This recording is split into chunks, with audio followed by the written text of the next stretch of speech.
Welcome to our very first Thursday Artist Spotlight hosted by NFT Gallery or NFTG.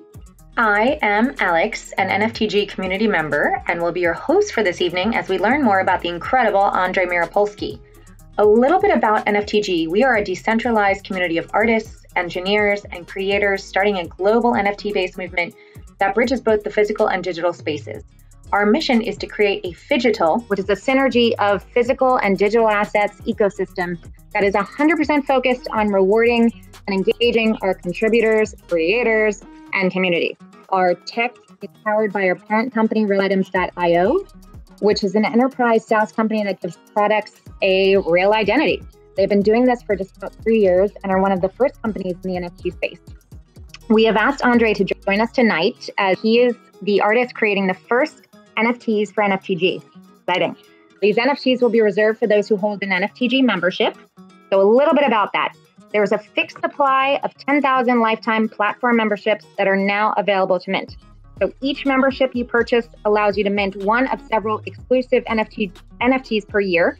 The first being a shark-inspired piece by the talented Andre Miripolsky. We also, as a community, find it crucial in this day and age to give back and make a difference. We have partnered with Beneath the Waves, which is a nonprofit organization dedicated to promoting ocean health, using science and technology to catalyze ocean policy. They focus on threatened species conservation and marine protected areas with a deep affinity for sharks. They will be joining us in the next 2 weeks on one of our Tuesday community calls. So stay tuned on Twitter and Discord for that future announcement. I could go on for days about all the exciting things that we're doing at the NFTG and Real Items, but I'll stop there for now. To learn more about us, join us on Discord, follow us on Twitter and Instagram. All at NFTG Live, and mint your membership. We'd love to have you as part of the community. I want to offer a warm welcome to our artist for the evening, Andre Miripolsky. Andre is an NFTG OG member and an internationally known artist with a long history of really impressive collaborations with VivaLA, MTV, AbsolutVodka, Elton John, The Tonight Show, and many more. So Andre was on one of our weekly Today community calls, listening to what we're doing over at NFTG. And on that call, we had our partner Beneath the Waves. And well, let's start with how you found us and Beneath the Waves. I just want to preface this interview to begin with saying that in some weird way, I've been developing this shark character in my creative process, well, way over, I think, 20 years now. And I'm thinking that all the development of all these years has all come together for this interview today. So the sharks now are going out. You know, I'm sitting here in Los Angeles in my studio, and I'm actually talking and bringing the shark message and Beneath the Waves message to the world, which is really, it's really something to, get your head around. It's amazing because of the technology. So I think it's definitely less than a month that both Dave Formula, my tech partner here in Los Angeles, who's fantastic. Exactly, fantastic. But when I was involved in the show this year on La Cienega, which is a big street in Los Angeles, a big art gallery street in Los Angeles, and I brought a lot of my shark paintings to that show. And Dave was doing art direction, graphics, marketing for this company that had this facility. And he walked in and saw these shark paintings and kind of like flipped out. And I had already, just very, very peripherally, because I hate to say, but I'm kind of technologically a little behind, to say it nicely. In the little bit that I've seen about NFTs and the artwork that I've seen on the NFT world, it seems to be character driven, or these kind of computerized characters. So I had already thought that my sharks, because on a TV screen, I thought, they're really impactful. They're simple, they're direct. And on a TV screen, a computer screen, they really light up and they're in your face.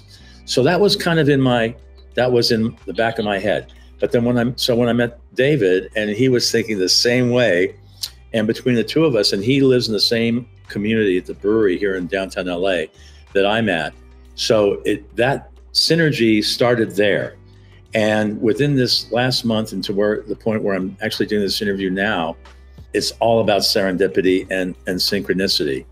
So from the very beginning, from the get-go, pretty much, he reached out and to Beneath the Waves, and that was kind of instantaneous. And then you guys were in on that too, because you'd already been talking to Beneath the Waves, and all this came about, I think, in less than a month to where here I am today, doing whatever it is I have been doing, but with a track record, you know, with Indeed. sharks, a long record. Yeah. So and now I'm really with the hardcore shark people. I mean, I love it. That's great. Yeah, no, Beneath the Waves has some amazing work.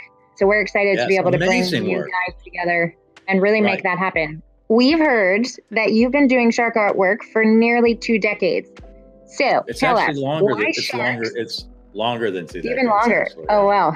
Yeah. So tell us, why sharks?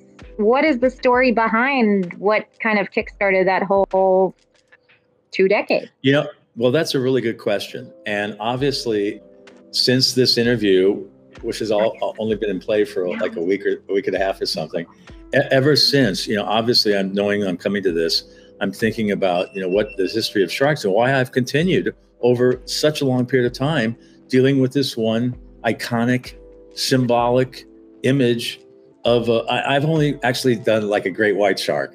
I have drawn a hammerhead now. I want to just let everybody know I'm going to be doing the hammerheads, but I kept it because I thought, because I'm into branding and keeping and messaging, but keeping the messaging simple. So I thought that the great white was, you know, very direct, very specific in the evolution of development of the shark that you're like the ones you're seeing behind me now, wearing the sunglasses and the big smile. The sunglasses were added when I did a big mural back in 2000 of the sharks coming out of the ocean and attacking and conquering Los Angeles and Hollywood. And so I felt the sharks had to have sunglasses. I mean, it was, you know, like swimming with the sharks. I was dealing with a lot of cliches in my career. It seems that my MO, I like dealing with cliches, but doing my spin and trying to make the cliche, you know, an original spin. And that's actually always done pretty well for me. So I looked at the shark as, you know, and I think maybe subconsciously, I'd like to be like a shark, because I look at shark symbolizes power, fearlessness, ultimate survival, and is always moving forward. The shark never looks back. And I kind of like to see that for myself in some kind of a fantasy way. but that's why I think maybe, so then to tweak the shark and to give it a smile, and what I call the smile that I have established on this great white, I look at it as like a ironic smile. It's not an evil smile, but it's not a totally yuck smile either. It's an ironic smile. And with the great white, you know, they have those big kind of opaque black eyes, which are hard to see through. And so that's why I felt like adding the Hollywood sunglasses, that wasn't such a big stretch, but it was a funny comment doing the sunglasses thing, you know. Indeed. Andre, out of curiosity, how many shark paintings do you think you've painted in the last several decades? Well, you know, I don't know, maybe 4 dozen or so, but I've done murals, I've done the billboards, the paintings. So altogether, it's like 4 or 5 dozen in different mediums. Yeah. A lot. So very exciting. So, yeah, no, it is. So that's why for me to have this platform now, to be able to have that opportunity to show this to the world, you know, is really fantastic. Because in some weird way, from the very beginning, I always saw this my shark thing as a thematic concept that as each one is done, it just keeps building on each other. And coming to you guys and to Beneath the Waves, where all of that I've been doing with all these different, the variations of the sharks, the evolvement of my shark character, all of it is like so incredibly appropriate in this specific situation. It's just one of those things. I love it. You know, that's amazing. It is. It's organic. It's a natural thing. It is.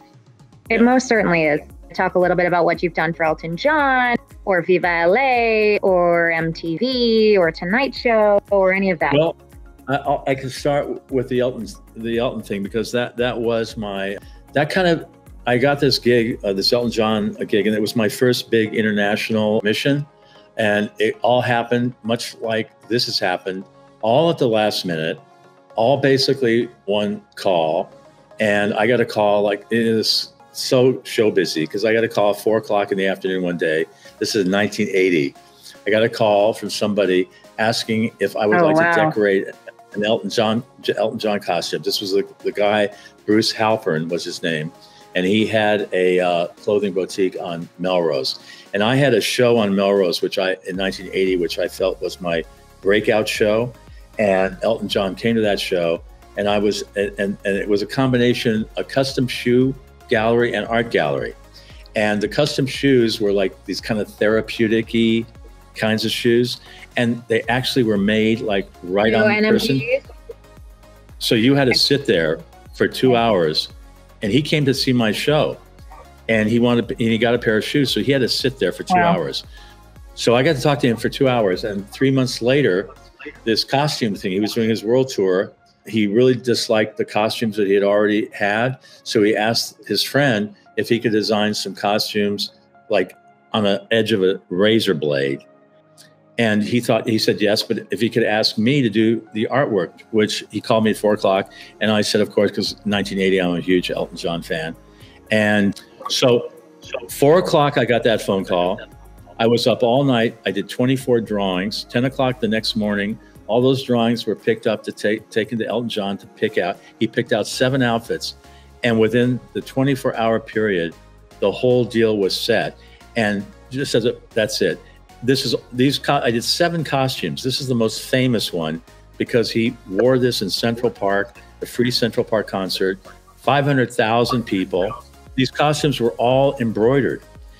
Literally 2 weeks before I got that phone call, I was walking my dog in Silver Lake, an area in LA that I was living in. And this guy comes up to me and he says he's a fan of mine and he owns an embroidery company. And he thought, my stuff would, way. and he thought that my stuff would look really great in embroidery, and who doesn't like embroidery? So I thought, wow, yeah, that's a great medium. But I didn't have anything at the moment for embroidery. So cut to 2 weeks, literally, I swear to God, this is a true story. So literally 2 weeks later, I'm drawing these drawings like crazy all night long. And all I'm thinking about while I'm drawing these drawings is, how do I apply artwork onto a fabric that's going to show up at least in a 50,000 seat venue, right? Because if it's just paint, it's going to go away. So in the middle of all that, the light bulb went off, and I remembered this guy talking about embroidery. So I thought, oh my God, embroidery, that's it. Because I thought that, it's on top of the fabric, it's totally opaque, and it would probably read really well. Well, little did I know how incredibly well it was going to read, because it turns out the embroidery thread is like all metallic. They have a metallic, and then they have the regular colors, but everything is metallic. So when you put a large area of embroidery thread together, it acts like a light reflector. So when you take a picture of it from across a football field, there's no fading at all. So the combination, and Elton got that piano outfit the night before New York. I didn't even know about that concert in New York until the next week when I got my Time magazine, and there was that picture. So that's what really made it. The idea of him having Piano Man in that costume in Central Park with 500,000 people, but it took the most spectacular photograph. And at the end of the day, that's what it's all about. It's always about the picture. Yeah. What an incredible story. Yeah, that's great. So that kind of set my pace, or a certain level for me, and because I do fine art, I do my own artwork, but honestly, in my career now, I think the most successful part of my career has been in collaborational situations. So that's why, for me, getting involved with Beneath the Waves and getting involved with you guys, it really is very organic and very natural for me. So I feel very comfortable in this situation, it's really good. And I always seem to start at the top. It's a follow-up, but I always seem to start at the top. So that's why being involved as a human, as a citizen of the world, whatever, to be involved with an organization like Beneath the Waves is really a fantastic thing. I feel really honored to be able to contribute to the forest, you know, saving. I mean, that's it. It's the air and the water. That's all we've got, you know, and we really, really, really better take care of it better. Yeah. I know. It's very true. Yeah. Very, very, very true. So we're excited to be able to partner with you and Beneath the Waves on a lot of awesome stuff, art. You've had sculpt, you've made clothing, you've done a lot of paint. Yeah, so very impressive mix of mediums. And now you'll be joining forces with NFTG and Real Items to both, well, not only but Phygital art. And of course, yes, the first NFTs for NFTG with these shark profile pictures for NFTG members to mint. So talk to us a little about kind of this transition into, you know, moving from purely physical art to now a mix of the two and some only digital art. What are you excited about on this front?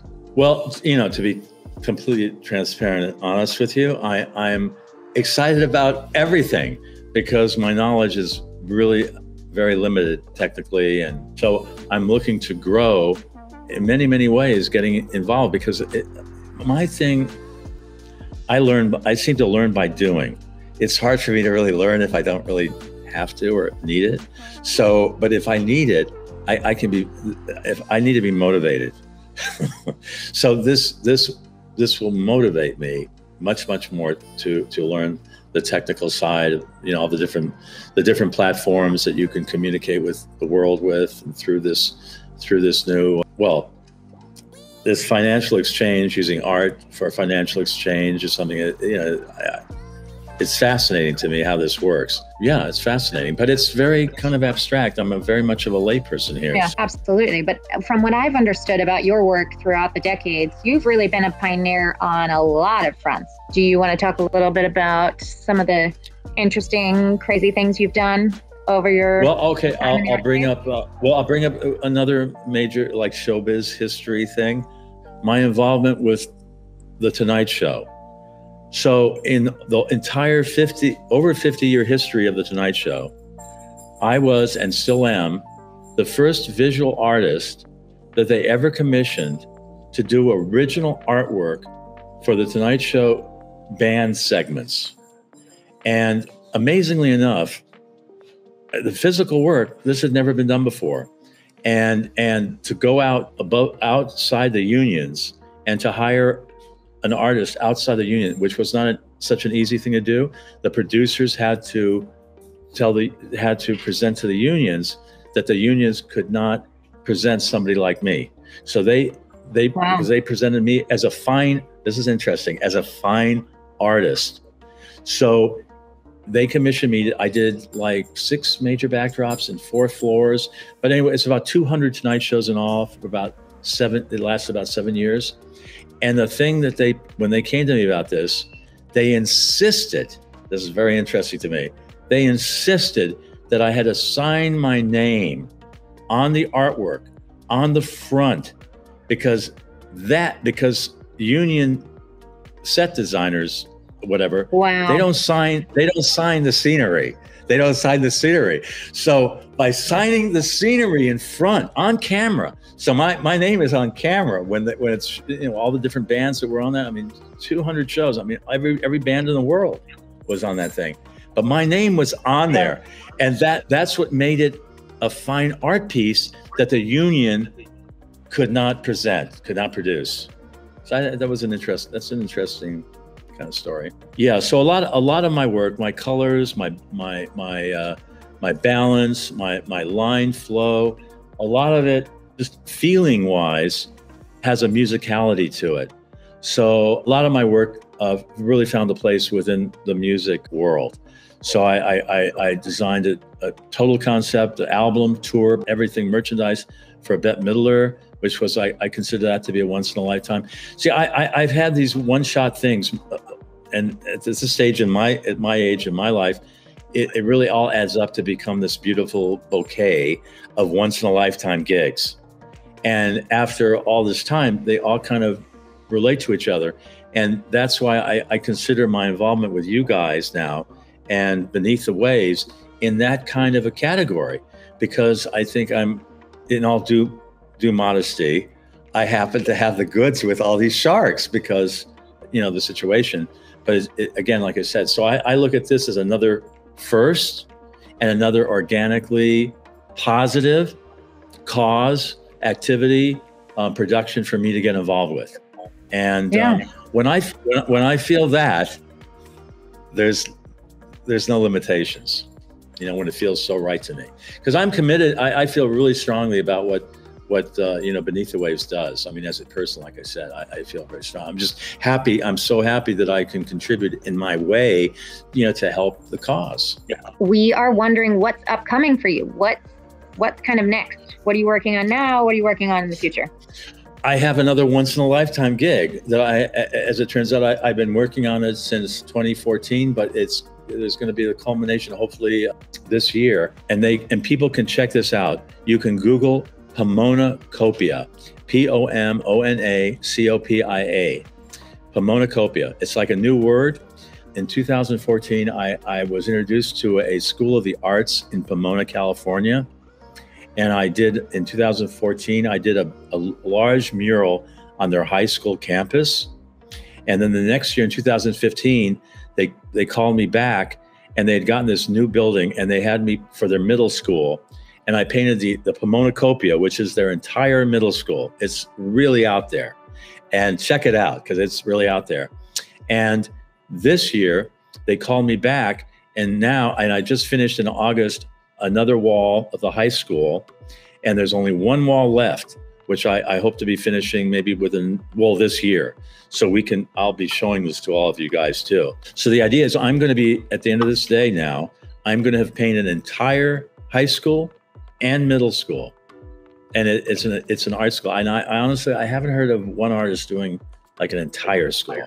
So the idea of these kids going all the way through middle school to high school and being influenced by my vibe, by my good vibrations. My stuff is really strong, I think, but it's also very up. And now I say happy because that sounds too glib or something, but it is, my force is a positive force, but it's really, really, really strong. That's why I like the combination of using the shark, segueing into the shark again, because I look at that shark as kind of like top of the pyramid of strength. And to try to make that, funny and humorous and more lively, I think that was my challenge in developing my shark character. Awesome. That's great. Out of curiosity, what is your inspiration? Where does your inspiration come from? That's a really, really good question. And it is one that I've been asked before and I've thought about. But I don't actually know, because I have been painting my entire life since I was 8 years old. My father was an artist. I got it from there. I grew up overseas. I was born in Paris. I grew up in France, Austria, Thailand, Korea, Indonesia, Iran. And so I don't really know. It's just, I'm somebody who, for whatever the reason, something hits me, I can take that one thing and really explode it, really, really work it and make it blossom. But I say inspiration can come from anywhere at any time. It's just being open to it. And it can be extremely insignificant, in the moment, but then it builds and it can become something. So it's just about being open. You can say open to the universe. It's cliche, but it's true.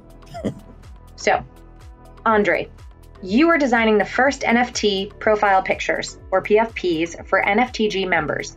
Talk to us about this shift from creating physical art to now including digital art.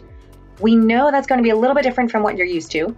So talk to us about your thoughts on that. Well, that seems to be a very hot topic right now with a lot of artists. And I'm somewhat limited technically wise, so that's why it's all open for me. I'm willing to learn. I'm willing to do whatever it takes. Once I feel the motivation is right and the situation is something to motivate me, I'm open to learn. But I'm pretty wide open. I'm looking how to, that whole thing of the 10,000 images, and yada yada yada. It's a lot in my mind, but I'm open, and little by little, hopefully, and I'm with the right people that can put all that together. So it's a team effort. It's a team effort, and honestly, there's one of my billboards. I love working with a team. I come from the theater. My education, my artistic education, is actually in theater.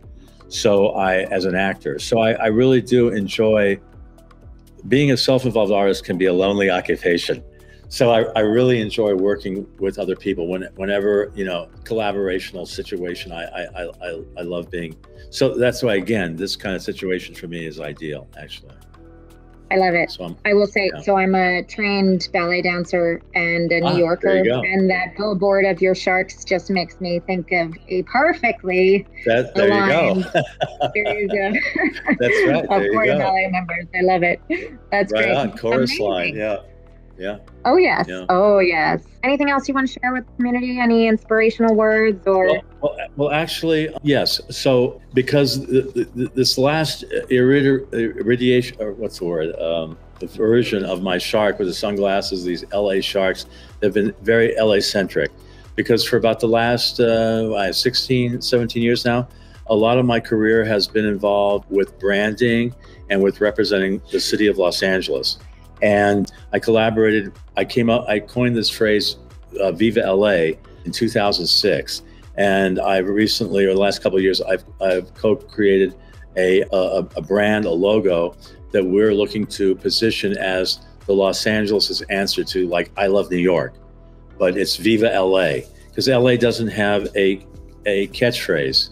And like with the sharks behind me here on this interview, City of Angels, that's the design that we've done, and it's actually just within the last month, it's actually been accepted by the city. So this is our launch year, and so far so very, very good.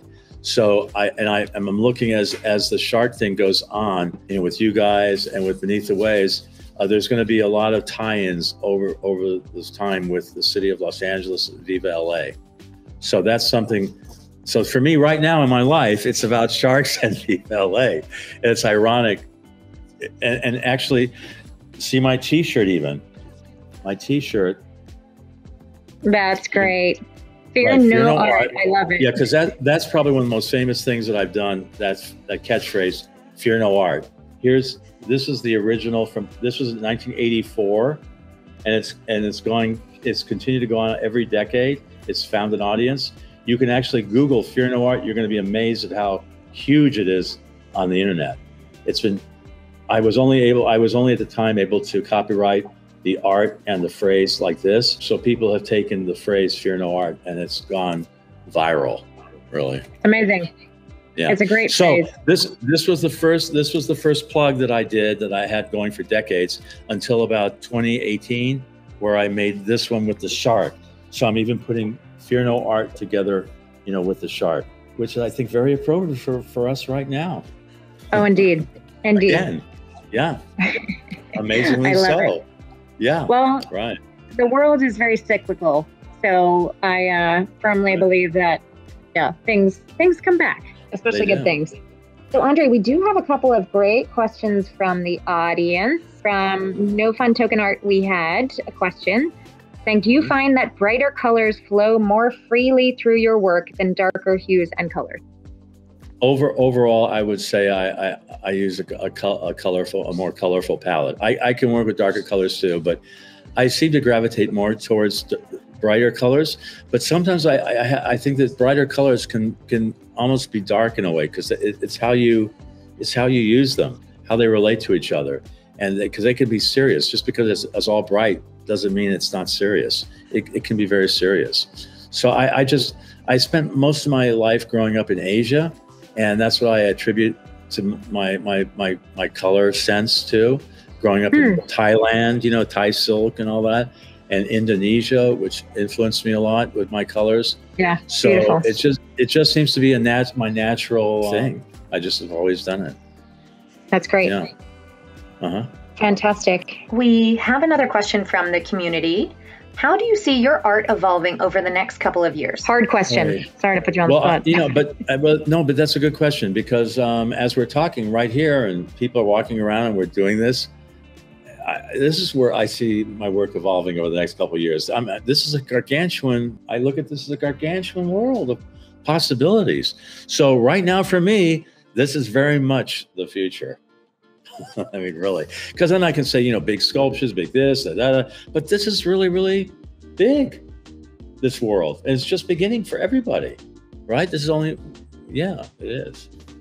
It's a couple of years old. It's true. I think it's opening a lot of doors for a lot of artists. You've talked so much about all the kind of unique and incredible experiences that you've been able to have, but I think you've been very lucky. I think there are a lot of artists out there that, you know, haven't quite had that opportunity. So I think NFTs and the digital revolution are really a portal for other people to have their art seen. You use that portal word. That's a good one. It is. It's a portal. It's a portal. It really is. Yeah. I'm in the portal right now as we're talking. So we have actually lots of questions for the community. So I'm going to try to pick strategically. What do you have a favorite art piece that you've created? I know you've had a long career, but any art pieces that stand out to you as really something special? Well, I'll tell you, in that regard, I have to go back to the Elton John thing, because honestly, him singing, like, just, it's all on YouTube as well, but check out Saturday and Benny and the Jets, with him singing in my outfit, him singing those songs in front of 500,000 people in New York. It just doesn't get any better than that. So I would have to say that would be just the coolest thing to be, you know, and he's still going great, thank God. So you know, everything is relevant in that respect. But that would be, for me, in my heart, that would be a very kind of a unique, special moment. You know, there are others, but that one, you know, that was the beginning, really. I can completely see that, because I'm not sure how many people can claim that kind of story with someone like Elton John. I had the privilege of seeing him a couple of years ago, and holy cow, he is a rock star of all rock stars. Yeah, exactly. Because bottom line, because he's also the writer, and that's where is the writer. Talk to us a little bit, if you don't mind, about your creative process.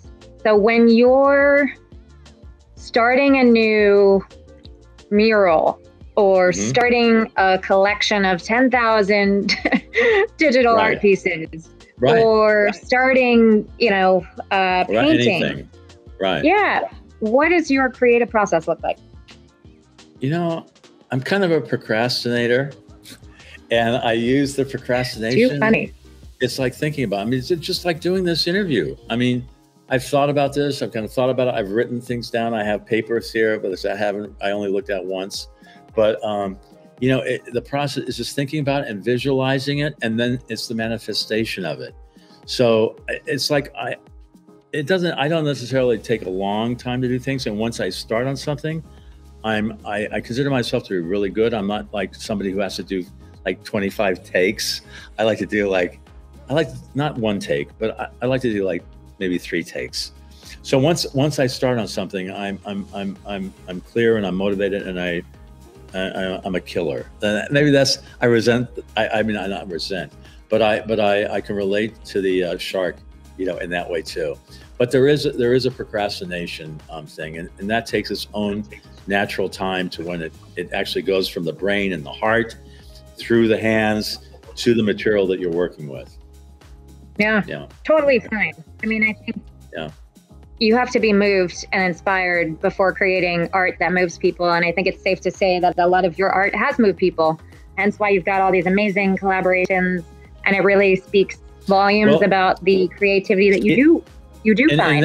In that respect, there's another slogan that I have, and I credit a friend of mine, good friend of mine, that put that into my consciousness. But the phrase, "How does it feel?" So to me, I'm not so crazy. Technical side of things doesn't do it for me. It's how does it feel? That's what does it for me. Does it have soul? Does it have a vibe? Does it have an energy? That's what does it for me. And how an artist in any art form, how they get that's the magic thing. But I hope, it seems that my work now over all this time, I think the overriding thing between all the different platforms that my work has been appropriate for is it has a vibe. It's got an energy that comes across. And there's no better place in my mind for that energy to come across than on a TV screen, on a computer screen, because it's lit up, it's direct, it's in your face. And I love that. And that's why I believe that my shark characters can really do a lot for this organization, because it's funny, it's entertaining, but it also is in your face. You can't ignore it, really. Yep, yeah. No negating that whatsoever. We've got a couple more questions before we wrap. So you've worked with some greats, Elton John being one of them. But honestly, that's one of many people that I'm sure you've come across, you've worked with throughout your career. Is there anyone that's still on your list to work with? Anyone that is kind of an inspiration to you that you'd love to either design something for or paint for or anything like that? Well, the first person that comes to my mind when you ask me that question would be somebody like Lady Gaga. I would love to work with her. She's incredible. She's incredible, So if she was on here today, which she very well might see this interview, what would you want to create for her? Would it be a painting? Would it be fashion, something fashion oriented? Ideally would be a piano. I would love to. I almost did a piano for Elton, but he decided at the time to auction everything. It was in the 80s. It was a bad period. But I still have the model. I sold the model actually, but I would love to do that's a dream in my life now, is to design a piano. And I can't think of anybody more appropriate right now to have my piano who'd be right for it. Not just that I do a piano, but she would be really right for it than Lady Gaga. I mean, who else, really? I love it. That's fantastic. Yeah. Andre, have you painted any instruments in your career before? I have. I've decorated a piano. When they had this thing around the country, they got these pianos, they had artists decorate them and they put them in different places so people can play them. I did an album cover. Actually, people can Google this too, because for Cheap Trick, I did an album cover called The Doctor. Cool. And Rick Nielsen, who collects guitars, he made a guitar out of the album cover design that I did, which looks really fabulous, actually. So that was a real guitar. And I think maybe there's one or two other musical instruments in it, because I love music and musical instruments for sure. So if anybody wants me to design an orchestra, I would love that. And I've actually performed with an 84-piece orchestra, actually, now that I'm thinking of it. I did a mural on stage, exactly 36 minutes long. And while the orchestra was playing underneath me, and there was a beginning, a middle, and an end. And my whole purpose, my whole thing on doing that was to start the painting on the first note of the music and to end it on the very last note, so that I could do a big Shakespearean kind of movement on the last note, like the conductor, which I did. And this was for the Indianapolis Symphony Orchestra. That was a fabulous thing. And actually, that's on YouTube. That's on YouTube too. I have a videotape of that on YouTube as well. Yeah. So I think we actually talented. There it is. Right. Videographer. Great. There is your Cheap Trick. Right. There you go. Look at that. I've actually not seen that before. Do you want to tell us a little bit about that? Well, that was, I believe is kind of an infamous album for them. They said actually the best thing about the album was the cover. So I did that back in 1986, actually, for them. It's all cut out and it's on different levels. So there's shadowing. It's very 3D, old style 3D. And now that I'm saying old style 3D, I have to say that I'm an OG. I'm an original gangster. I love it.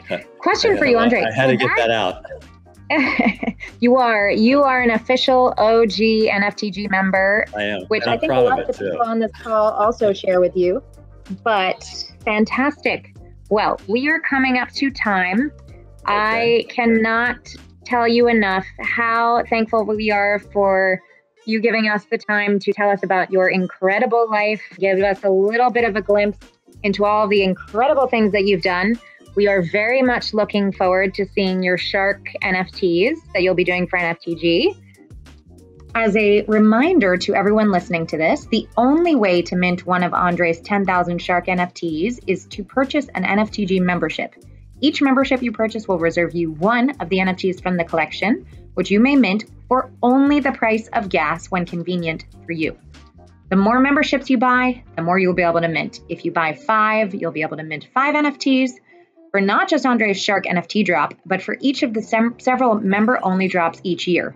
Visit us at nftg.live to read more and mint a membership today.